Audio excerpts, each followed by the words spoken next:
Hi friends, good morning. मु आपनको स्वागत करछि लिसा ऋतुराज ब्लॉग चैनल को। मु आशा करछि आपण समस्ते भलरे थिबे।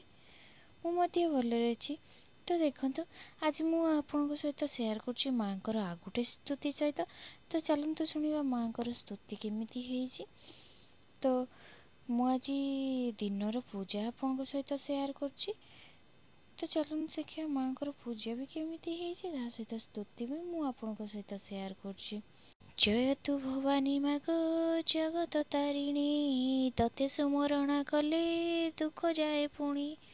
तोहर द्वादश नाम करुचि गायन, किंचित सुदया कर मातृनयन।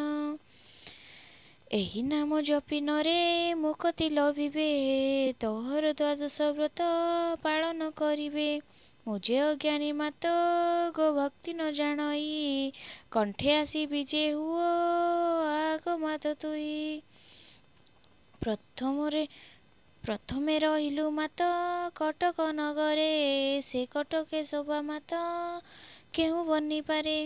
कटकरे चंडी नाम धारण करिचु, कटक नगर गोटी मंडन करिचु।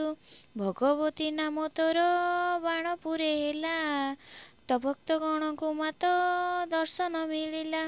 काकटपुरर शोभा अति मनोहर, मंगला जे नाम गोटी देले देववर। जंकडे रहिलु मात सारला नाम रे, सेठारे महिमा मात केहु बनी पारे। केते भक्त जन तोर पाद पद्म सही, सारला जपि तो नाम हेले महाकवि। अति बड़ महानदी बहे तो चरणु, बांकीरे रहिलु नाम चर्चिका तो तेणु। भुवनेश्वरे तो नाम गौरी होइला, देश देशांतरु भक्त आसुचंती बोला। अभय रामचंडी तो नाम कोणार्के, तो दर्शन लागी भक्ते जाती आतुरे।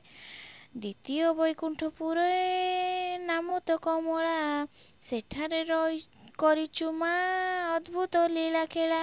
समलपुरर कथा कही तो नुई, सेठारे रहिचु नाम तोर समलाई। जाजपुर तीर्थ नाम बैतरणी जोगु, बिरजाई नाम गोटी बही अछु तेणु।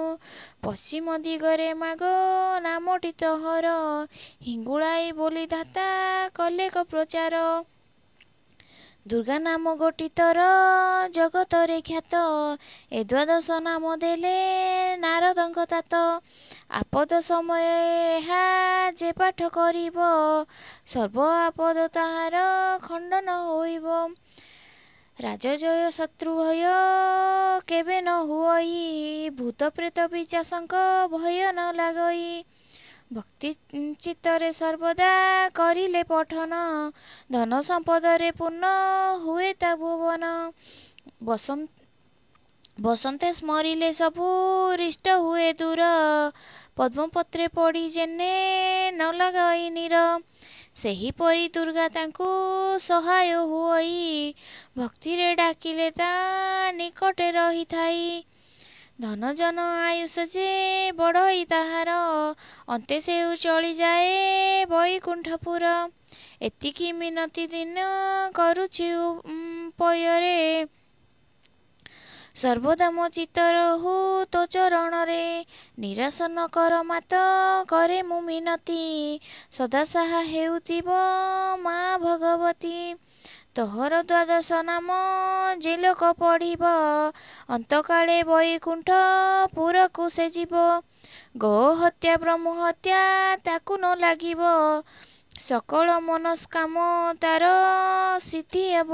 सर्वश्रेष्ठ अटे द्वादश नाम भवे, एहा स्मरी पापी लोके मुक्ति लभिबे। दीनबंधु तो पादकु आश्रा करिअछि, तोर पाद सेवा छड़ा लोड़ा नाई किछि। ए अधम तो चरणे पशुचि शरण, दीनबंधु नाम गोटी करिछु प्रदान। जुगे जुगे तोर मुहि अधम संतान, अंते नहीं जीवु मात तोहर भुवन। तो देखंतु एटा होची संध्या बेलर वीडियो दिन बेलर पूजा सर सारा पर एबे हम आसछु संध्यार आरती करिया पे। तो मु आशा करछि आपनको आज वीडियोटी भल लागिवो। वीडियोटी भल लागिले please like subscribe bell icon को दबाई दियंतु। अब हाँ कमेंट रे मते जणांतु वीडियोटी केमती लागिला। तो चलंतु आज मु वीडियोटी एटी एंड करछि। धन्यवाद।